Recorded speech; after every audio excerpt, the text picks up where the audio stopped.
Welcome to పూరా local. నిరుద్యోగుల కోసం ప్రభుత్వం ప్రతిష్టాత్మకంగా చేపట్టిన రాజీవ్ యువ వికాస పథకం విధి విధానాలను ప్రభుత్వం విడుదల చేసింది. ఒక కుటుంబానికి ఒకటే యూనిట్కు అవకాశం ఉన్నట్లు వెల్లడించింది. ఎస్సీ వర్గీకరణ, తెలంగాణ రాష్ట్ర ఉద్యమాల్లో మరణించిన వారి కుటుంబాలకు ప్రాధాన్యత ఇవ్వనున్నట్లు తెలిపింది. వ్యవసాయ సంబంధిత ఉపాధి కోసం 60 ఏళ్లు, ఇతర ఉపాధికి 55 ఏళ్లను గరిష్ట వయో పరిమితిగా నిర్ణయించింది. ఏప్రిల్ 5 వరకు ఆన్లైన్లో దరఖాస్తులకు అవకాశం ఉండగా దరఖాస్తు ప్రతిని ఎంపీడీఓ లేదా మున్సిపల్ కార్యాలయంలో సమర్పించాలని ప్రభుత్వం పేర్కొంది. నిరుద్యోగులకు స్వయం ఉపాధి కల్పించేందుకు కాంగ్రెస్ సర్కార్ తీసుకొచ్చిన రాజీవ్ యువ వికాస పథకం మార్గదర్శకాల్లో SC, ST, BC, minority, EWC కార్పొరేషన్ల ద్వారా పథకం అమలు కానుంది.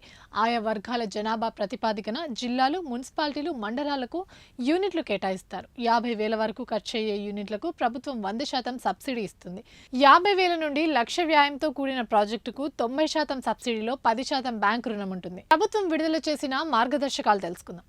5 ఏళ్లలో ఒక్కో కుటుంబం ఒక్కసారి మాత్రమే లబ్ధి పొందుతుంది. కుటుంబాల వార్షిక ఆదాయం పట్టణాల్లో అయితే 2 లక్షలు, పల్లెల్లో అయితే 1,50,000 లోపు ఉండాలి. రేషన్ కార్డు లేకపోతే ఇన్కమ్ సర్టిఫికేట్ సమర్పించాలి. ఒంటరి లేదా వితంతువు మహిళలకు 25%, దివ్యాంగులకు 5% రిజర్వేషన్లు. అమరవీరుల కుటుంబాలు, స్కిల్స్ ఉన్నవారికి ప్రాధాన్యత ఎక్కువ. ఈ దరఖాస్తులు ఆన్లైన్లో మాత్రమే అందుబాటులో ఉన్నట్లు ప్రభుత్వం పేర్కొంది. ఇవి ఇప్పటివరకు అప్డేట్స్. మరిన్ని అప్డేట్స్ కోసం చూస్తూనే ఉండండి పూరా లోకల్.